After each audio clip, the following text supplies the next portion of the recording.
Assalamualaikum warahmatullahi wabarakatuh. Alhamdulillahirobbilalamin. Wabihi nasta'in wa ala umuri dunya wad din. Wassalatu wassalamu ala asrofil anbiya'i wal mursalin wa ala alihi wasallam. Amma ba'du, yang saya hormati Ibu Kepala Sekolah, Ibu Haja Siti Saloh, lalu yang saya hormati rekan-rekan yang sudah menyempatkan waktunya untuk menyelesaikan tugas aksi nyata dari kegiatan Guru Penggerak. Untuk itu terima kasih banyak yang sudah menyempatkan waktunya. Mari kita mulai pada hari ini, yaitu dengan membaca basmalah. Bismillahirrahmanirrahim. Semoga kegiatan ini berjalan sampai selesai dan lancar tidak ada kendala. Amin amin ya rabbal alamin. Untuk itu, untuk mempersingkat waktu, kepada Ibu kita dipersilakan untuk memberikan arahan kepadanya. Dipersilakan. Bismillahirrahmanirrahim. Assalamualaikum warahmatullahi wabarakatuh. Yang kami hormati Bapak dan Ibu guru yang luar biasa, tetap semangat. Pertama-tama marilah kita mengucapkan puji dan syukur kepada Allah Subhanahu wa taala. Karena hari ini Bapak Ibu sekalian diberikan nikmat sehat, nikmat penuh, hanya dapat melaksanakan kegiatan pada hari ini mengenai diseminasi penyebaran pemahaman yang akan disampaikan oleh rekan kita, guru kita, calon guru penggerak yaitu Ibu Ani. Saya ucapkan sebagai pimpinan GSD Senseng Sawah 07, ucapkan selamat kepada Bu Nini, ya tetap semangat ya. Juga pada Bapak Ibu guru yang lain mudah-mudahan dapat mengikuti juga guru penggerak seperti Bu Nini, dan di sini juga ada guru pengajar praktik ya, guru Dasni. Juga kami ucapkan terima kasih dan sudah lulus ya sebagai guru pendidik ya, pengajar pendidik yang sekarang sudah bertugas membagi pengajar praktik ke setiap sekolah, juga di sekolah SDN Senseng Sawah 07 ini. Bapak Ibu sekalian, mungkin masih awam bagi kita yang mengenai mengapa sih ada yang namanya diseminasi budaya positif yang akan disampaikan oleh Bu Nini ya. Jadi diseminasi ini adalah penyebaran informasi ya, sebagai calon guru penggerak. Jadi Bu Nini harus selalu berbagi informasi kepada Bapak Ibu guru. Juga berikut strateginya yang akan disampaikan oleh Bu Nini dan tahapannya. Tujuannya itu untuk mendorong partisipasi yang lebih banyak lagi ya mengenai guru-guru yang ada di SDN Senseng Sawah 07 ini, supaya bergabung ya dalam program Merdeka Mengajar yang di dalam PMN. Juga memberikan kontribusi pada pendidikan yang ada di SDN Senseng Sawah 07 ya. Diseminasi budaya positif ini merupakan mengimplementasikan budaya ya positif yang ada di lingkungan sekolah kita, misalnya antara lain yaitu mengenai kedisiplinan dan nilai-nilai kebajikan yang akan diterapkan di sekolah kita ya benar ya. Untuk itu nanti saya tidak berpanjang lebar, nanti akan dijelaskan lebih jelas lagi oleh Bu Nini. Kita bisa dapat melakukannya sambil mengerjakan berbagai macam kuis yang akan disampaikan oleh Bu Nini ya. Untuk itu saya sebagai kepala sekolah hanya bisa mengucapkan selamat kepada Bu Nini, semoga makin sukses ya dan tertular ilmunya bagi guru-guru yang ada di SDN Senseng Sawah 07. Itu saja. Wassalamualaikum warahmatullahi wabarakatuh. Terima kasih juga atas arahan dan bimbingannya. Untuk itu mempersingkat waktu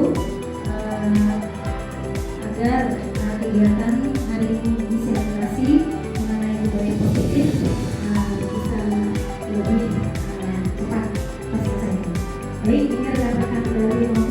Maaf jika tidak ada fotonya ini yang dilengkap dari grup. Ya. Pada kegiatan hari ini yaitu mengenai saya berdiri di sini yaitu mengenai memahami konsep pendidikan menurut Piagam Dewantara yang diwujudkan dengan konsep budaya dan lingkungan positif di sekolah yang berpihak pada murid. Lalu yang kedua, melakukan evaluasi dan refleksi tentang praktek disiplin dalam pendidikan Indonesia secara umum untuk mendapatkan pemahaman baru mengenai konsep disiplin positif untuk menciptakan murid dengan profil pelajar Pancasila. Yang terakhir adalah memahami peran sebagai guru untuk membangun budaya positif dengan menerapkan konsep disiplin positif dalam berinteraksi dengan murid. Aslinya pada waktu yang lalu di situ ada nilai-nilai sebagai guru. Salah satunya adalah berpihak pada murid, yang kedua reflektif, yang ketiga adalah inovatif, yang keempat adalah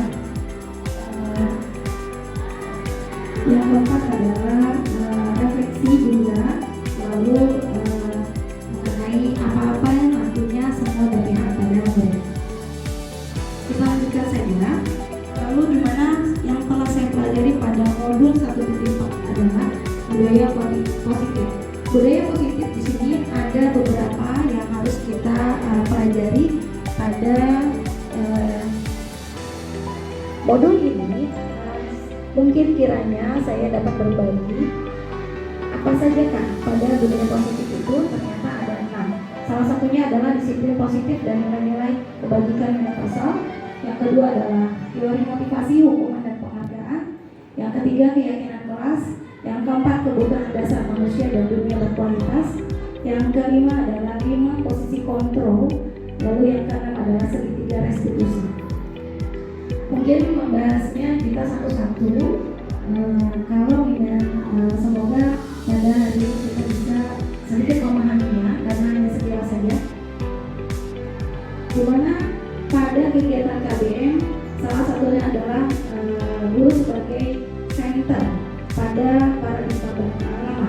Maka ilustrasinya untuk merubah paradigma menjadi paradigma baru, diskresi guru mengontrol murid itu sudah pasti. Lalu yang kedua, bahwa kritik dan membuat orang merasa bersalah dalam menguatkan karakter. Yang ketiga, bahwa semua penguatan positif efektif dan bermanfaat. Lalu yang terakhir adalah bahwa orang dewasa itu memiliki hak untuk memaksa. Akan tetapi pada paradigma baru, maka di mana respon-respon yang sebagai guru maka kita ubah menjadi teori kontrol, di mana salah satunya adalah kita mencoba mengubah agar orang berpandangan sama dengan kita, tetapi pada teori kontrol itu kita berusaha memahami pandangan orang lain tentang dunia. Lalu yang kedua, perilaku buruk terlihat sebagai suatu kesalahan, tetapi pada teori kontrol adalah semua berperilaku memiliki tujuan. Maka tujuan saya di sini adalah menyebarkan apa yang saya pelajarinya kepada teman-teman semua. Lalu yang ketiga, orang lain bisa mengontrol saya, tetapi pada teori kontrol hanya Anda yang bisa mengontrol diri Anda. Yang keempat, saya bisa mengontrol orang lain, tetapi pada teori kontrol Anda tidak bisa mengontrol orang lain. Lalu yang selanjutnya, pemaksaan ada pada saat tujuan gagal, maka teori kontrol ada berkolaborasi dan konsensus penciptaan pilihan-pilihan baru. Yang terakhir adalah model berpikir menang atau kalah, yaitu pada teori kontrol adalah model berpikir win to win atau menang, di mana guru dalam menyelesaikan masalah, guru menang dan murid pun menang, akhirnya akan menciptakan budaya positif nantinya. Dimana tadi yang pertama adalah disiplin positif dan nilai-nilai kebajikan. Apa sih maknanya disiplin? Bahwa disiplin adalah belajar. Makna asal dari kata ini berkonotasi dengan disiplin diri dan murid-murid menurut Socrates dan Plato. Disiplin diri membuat orang menggali potensinya menuju sebuah tujuan apa yang dia hargai. Lalu namun dalam budaya kita, makna kata disiplin telah berubah menjadi suatu yang dilakukan seseorang pada orang lain untuk mendapatkan kepatuhan. Kecenderungan umum adalah hubungan kata disiplin dengan ketidaknyamanan, bukan dengan apa yang kita hargai atau pencapaian suatu tujuan mulia. Di mana nilai-nilai kebajikan adalah nilai kebajikan sifatnya positif manusia yang merupakan tujuan mulia yang ingin dicapai setiap individu. Maka nilai-nilai tersebut bersifat universal dan lintas bahasa, suku, bangsa, agama maupun latar belakang. Maka ada nilai-nilai kebajikan yang tetap, yaitu setiap perilaku atau perbuatan memiliki tujuan. Lalu yang kedua, mengaitkan nilai-nilai kebajikan yang diyakini seseorang, maka motivasi intrinsik akan terbangun. Lalu yang terakhir adalah mengenai nilai kebajikan, yaitu dengan kita hubungkan dengan profil pelajar Pancasila, yaitu beriman dan takwa kepada Tuhan Yang Esa dan taat mulia, mandiri, bernalar kritis, berkebinekaan global, bergotong royong dan kreatif. Kita masuk kepada poin 2.2, yaitu teori motivasi. Teori motivasi eksternal dan internal, di mana yang eksternal itu adalah salah satunya adalah untuk menghindari ketidaknyamanan. Lalu yang kedua adalah mendapatkan imbalan dari orang lain, itu adalah motivasi eksternal yang berasal dari luar. Maka kita inginkan pada kegiatan pembelajaran itu motivasi yang berasal dari internal. Dan ini kemungkinan kita harus sungguh-sungguh melaksanakan ini agar terwujud menjadi positif, di mana motivasi internal tersebut adalah menghargai diri sendiri. Insya Allah perlahan tetapi dengan niat yang baik kita bisa menuju pencapaian motivasi internal. Pada motivasi internal tersebut tidak mudah untuk mencapainya, maka kita bersinergi, kita bersama-sama untuk mencapai motivasi internal tersebut. Pada motivasi adanya penghargaan. Penghargaan sama dengan hukuman. Di mana hukuman itu ada beberapa. Ada hukuman sebagai penghargaan, itu berpengaruh jangka pendek dan jangka panjang. Tetapi juga ada penghargaan untuk menghukum, penghargaan mengurangi ketepatan, penghargaan tidak efektif, penghargaan merusak hubungan, penghargaan menurunkan kualitas, penghargaan mematikan kreativitas, dan penghargaan mengurangi motivasi intrinsik. Pada kegiatan perbedaan hukuman dan konsekuensinya, pastinya kita bisa membedakan apa pada tindakan kita nantinya, termasuk manakah hukuman atau konsekuensinya. Salah satunya ini adalah contoh. Pada kegiatan contoh di sini kita bisa membedakan nantinya. Salah satunya adalah mencatat 100 kali dalam buku kalimat saya tidak akan terlambat lagi karena terlambat ke sekolah. Ini biasanya yang dilakukan guru pada murid yang terlambat. Maka ini kita jadikan hukuman atau konsekuensi. Ini salah satu adalah hukuman di mana tidak adanya nantinya komunikasi yang baik antara kegiatan pembelajaran nantinya. Lalu yang kedua adalah misalnya lari mengelilingi lapangan basket 2 kali karena terlambat hadir di sekolah. Itu berupa hukuman atau konsekuensi. Nantinya kita lihat. Selanjutnya, yang tadi saya sudah jabarkan ada 2 item. Yang pertama mencatat 100 kali adalah sebagai hukuman. Lalu yang kedua adalah keliling lapangan basket 2 kali karena terlambat hadir, itu juga merupakan hukuman. Bagaimana yang konsekuensinya? Contoh konsekuensinya misalnya menggantikan kertas tugas teman yang telah dicoret-coret, itu merupakan konsekuensi bahwa anak tersebut dalam kegiatan pembelajaran sudah mencoret-coret, maka dia harus menggantikan kertas teman tersebut. Maka itu adalah salah satu konsekuensi. Jadi konsekuensi adalah sebagai bentuk perilaku yang kita lakukan dan bentuk tanggung jawab apa yang telah kita perbuat.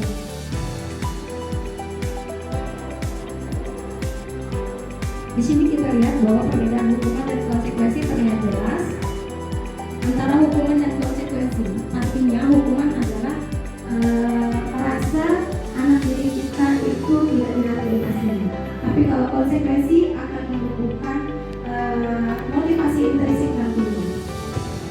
dan itu perlu pembelajaran dan bertahap melakukannya.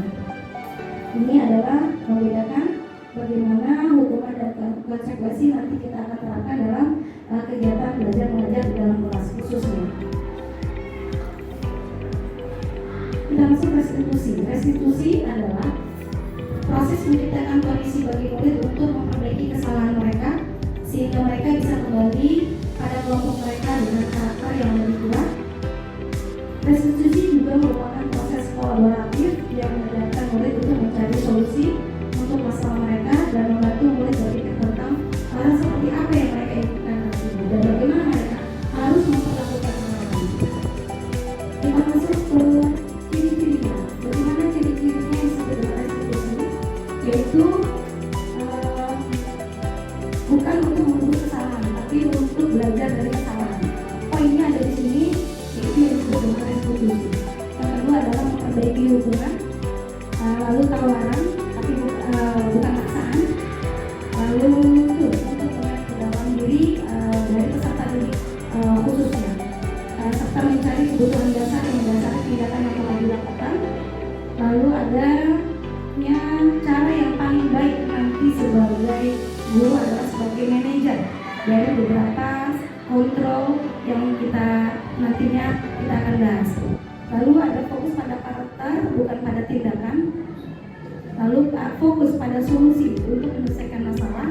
Dan yang terakhir adalah mengembalikan murid yang berbuat salah pada kelompoknya. Biasanya kegiatan yang kita lakukan pada kegiatan pembelajaran ini adalah sebagian sudah melaksanakan, yaitu restitusi. Semoga nanti rekan-rekan bisa menerapkan ini dan menjadi budaya positif dan menguatkan karakter anak-anak didik kita. Dimana untuk mencapai hal tersebut adalah peraturan kelas. Peraturan kelas nanti dilanjutkan dengan keyakinan kelas, lalu menjadi lingkungan positif dan budaya positif. Dimana keyakinan kelas adalah kesepakatan kelas di antara guru dan murid. Nilai-nilai keselamatan dan kesehatan inilah yang kita sebut sebagai suatu keyakinan. Dimana nilai-nilai kebajikan universal yang disepakati secara tersirat dan tersurat lepas dari latar belakang suku, negara, bangsa maupun agama. Situ ada beberapa keyakinan yang kita yakini. Salah satu kegiatan lain yang dapat dilakukan untuk memperdalam keyakinan kelas adalah mempelajari tanggung jawab dari setiap warga kelas. Maka keyakinan bertanggung jawab serta seseorang adalah sesuatu yang diungkap oleh Ki Hajar Dewantara untuk menumbuhkan murid yang merdeka. Di mana keyakinan kelas tersebut ada beberapa tipe, yaitu dengan menggunakan tabel T dan tabel G. Yang lebih mudah kita pelajari adalah tabel T. Itu tampak sekali bahwa jika ada nilai-nilai kebijakan dengan kata hormat, yaitu misalnya datang tepat waktu, maka kalimatnya tidak tampak seperti sering tidak terlambat. Di sini misalnya yang sudah saya terapkan adalah perjanjian antara guru dan kelas yang akan rekan-rekan sudah mempunyai kesepakatan kelas, yaitu dalam meyakinkan nantinya akan menjadi keyakinan kelas. Jika pada keyakinan kelas sudah kuat, nantinya bisa berdampak kepada lingkungan sekolah yang kita ajar pada saat ini. Semoga pada keyakinan kelas dilakukan dengan secara komunikatif dengan guru dan murid. Maka kalau sudah terjalin akan menciptakan budaya positif. Kita masuk kebutuhan dasar manusia itu ada 5, dimana pastinya pada kegiatan kebutuhan dasar manusia anak didik kita perlu adanya bertahan hidup. Kita pun sama untuk sebagai manusia. Maka selain bertahan hidup ada kasih sayang dan rasa terima kasih. Lalu ada penguasaan, kesenangan, serta kebebasan. Dan 5 kebutuhan dasar ini biasanya nantinya dibutuhkan oleh seseorang untuk tumbuh menjadi manusia yang bertanggung jawab, mandiri, dan merdeka. ya bisa baca bahwa kebetulan beberapa 5 item tersebut semoga dari yang ini kita rangkul menjadi satu kesatuan dengan mensinkronisasikan untuk menjadi mewujudkan budaya positif.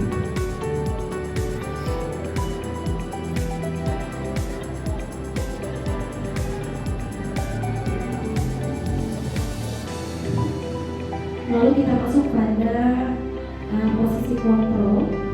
Sebagai guru, pastinya saya di dalam kelas juga berusaha untuk menjadi pengajar, pendidik yang baik untuk anak-anak didik kita, yaitu mempunyai posisi kontrol yang paling baik diantaranya adalah sebagai manajer. Dari kelima ini kita bisa lihat ada 5: penghukum, pembuat rasa bersalah, teman, pemantau, dan manajer.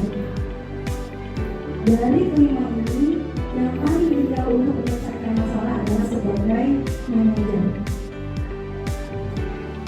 Sebagai manajer bukanlah sesuatu yang mudah untuk kita capai, tetapi kita berusaha untuk mencapai apa yang kita harapkan nantinya, karena nantinya berdampak pada budaya positif ini.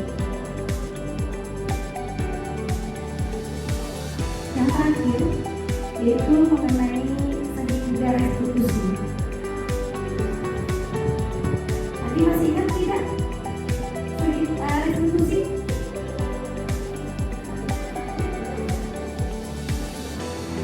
Apa ya? Tadi restitusi ya?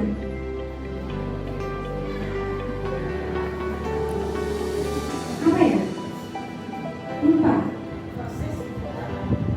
Coba saya mau dengar dari Bu Eti, karena yang paling dekat dengan saya. Restitusi yaitu proses perbaikan diri untuk menjadi lebih disiplin,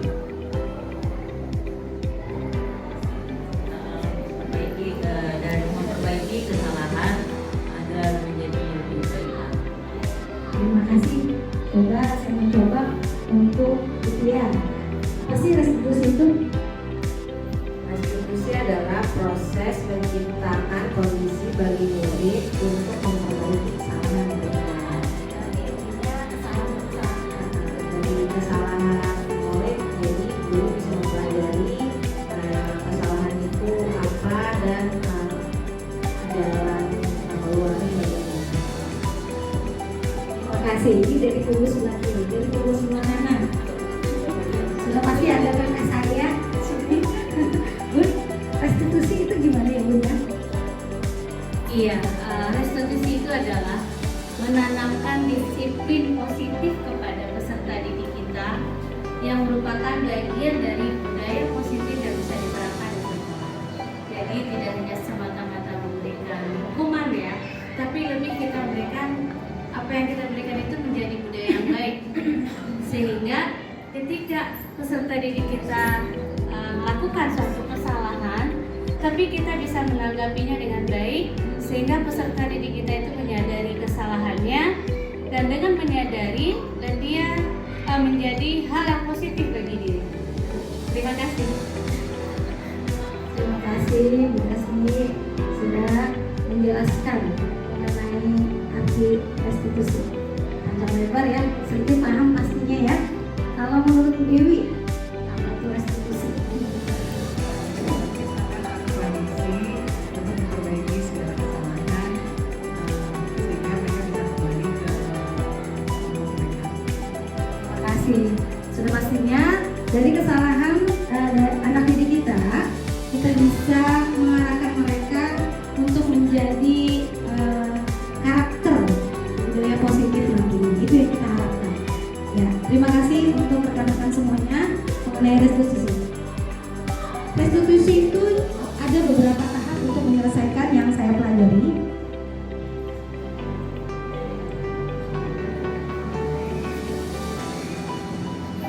Dimana menurut Diana dalam buku Restitution telah merancang sebuah tahapan untuk memudahkan para guru dan orang tua dalam melakukan proses untuk menyiapkan anaknya untuk melakukan restitusi.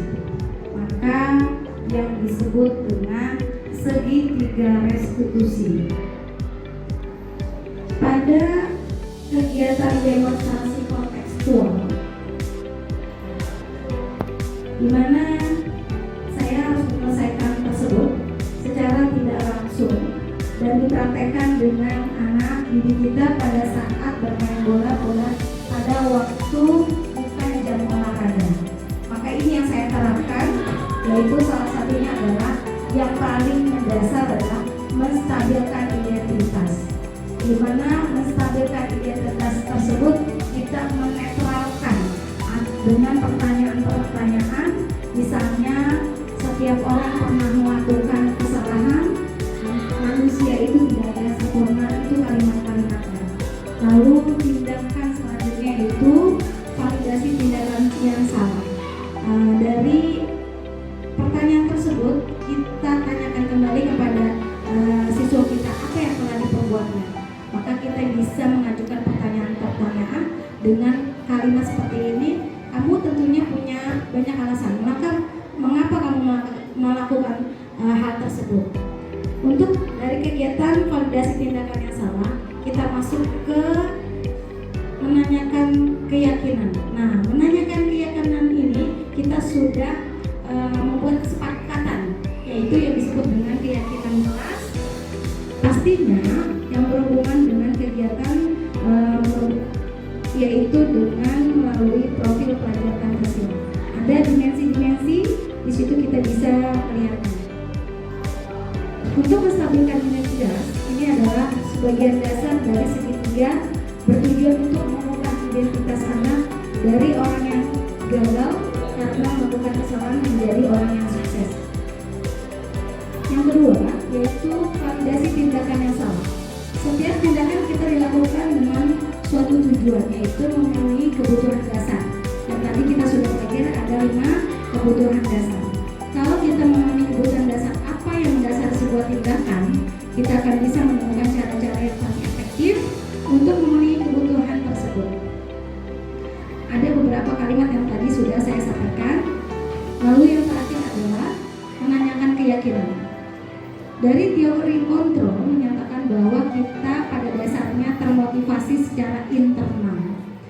Ketika identitas sukses telah tercapai langkah 1 dan langkah 2, maka anak akan siap untuk dihubungkan dengan nilai-nilai yang dia percaya dan berpindah menjadi orang yang dia inginkan. Untuk itu, terima kasih banyak. Dari kegiatan tersebut kita mengulas kembali. Tadi ada berapa item untuk mencapai budaya positif ya Bunda ya?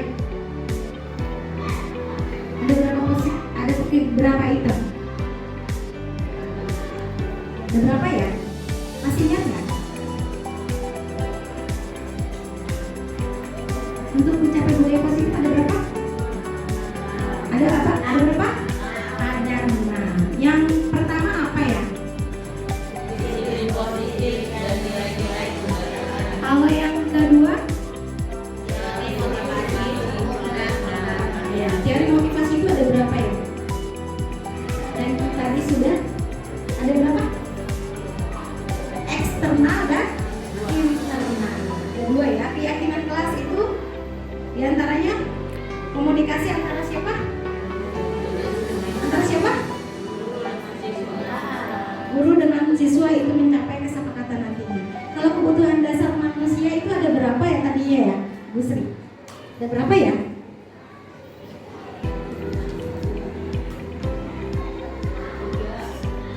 Ada 5 ya? Oh iya. Ada 5, terima kasih. Ada yang bisa menyebutkan nggak? Iya. Kebutuhan dasar manusia ada 5, betul, terima kasih. Ada 5. Yang satu adalah bertahan hidup. Yang kedua, rasa kasih sayang. Ketiga, penguasaan. Yang keempat, apa ya? Yang keempat apa? Penghargaan. Yang kelima,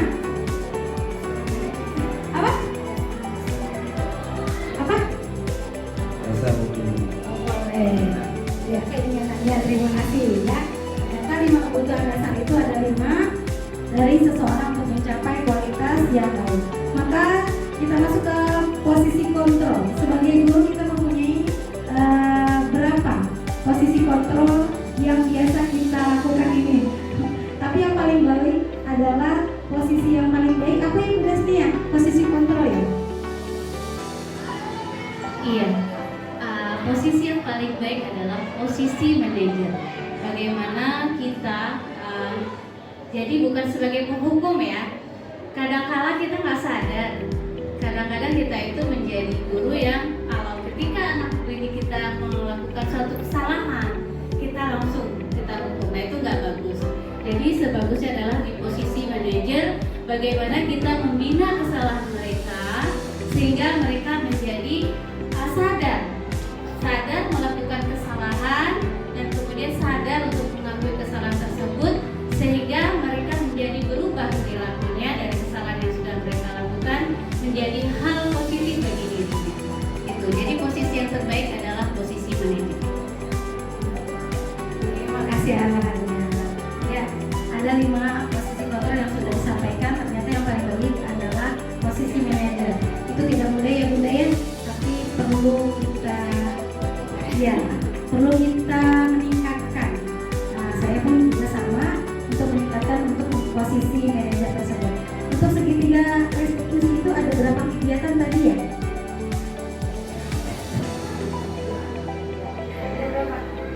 Ternyata lupa.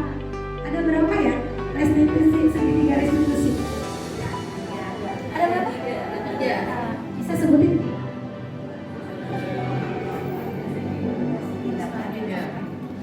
Validasi, tindakan yang salah, terus menanyakan keyakinan, itu menstabilkan identitas. Terima kasih Bu Irma. Ya, semoga nanti kuisnya bisa diselesaikan. Ya.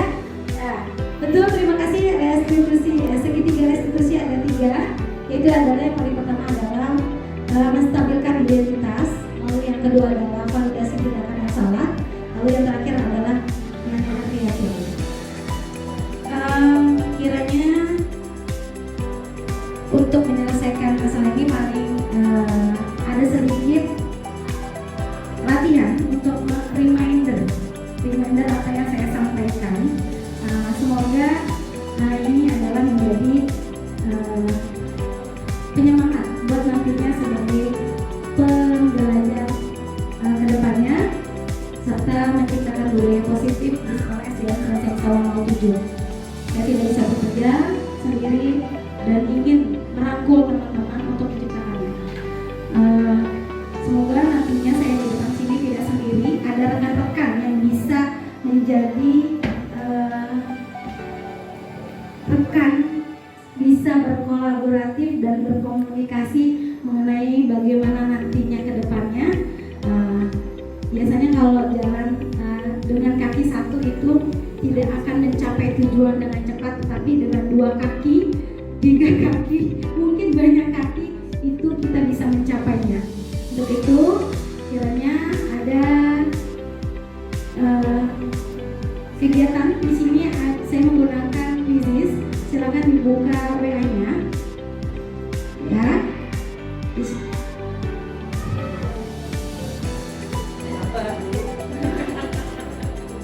Pastinya sudah membuka link yang saya sampaikan tadi. Untuk membukanya Quizizz, kita mulai. Sudah dibuka ya? Ya, siap. Ya, saya mulai. Ini adalah quiz secara langsung. Ya, saya buka. Bismillahirrahmanirrahim. Yo.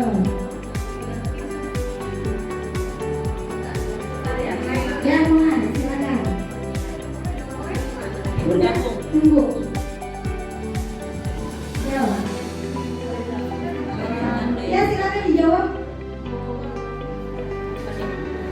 Ya, pilih.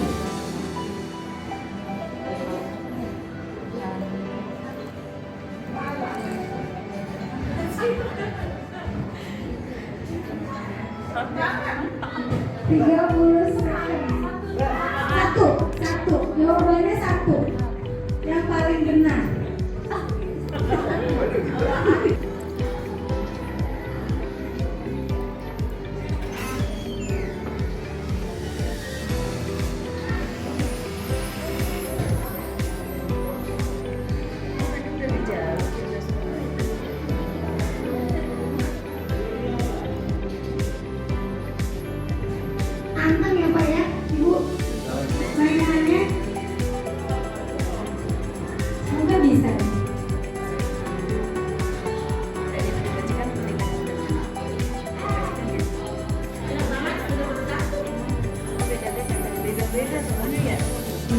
20 nomor beda Bu.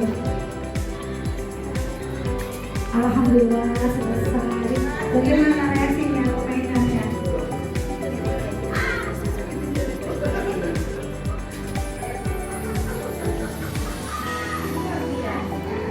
Udah nih ya. Ya.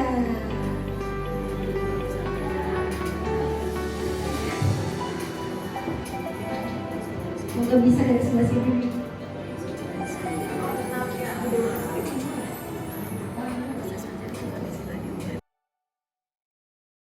Mantap ya.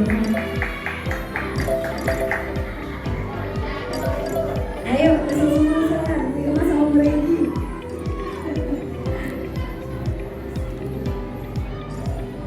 Ngomong apa ngomong?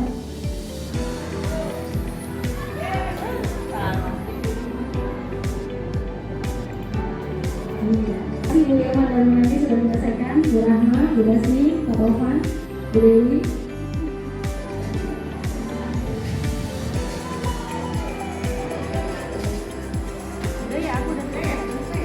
Juara pertama dipegang oleh Bu Irma.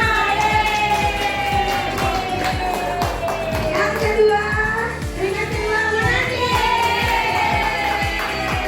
Yang terakhir kita sambut Bu Rahma. Dan yang keempat.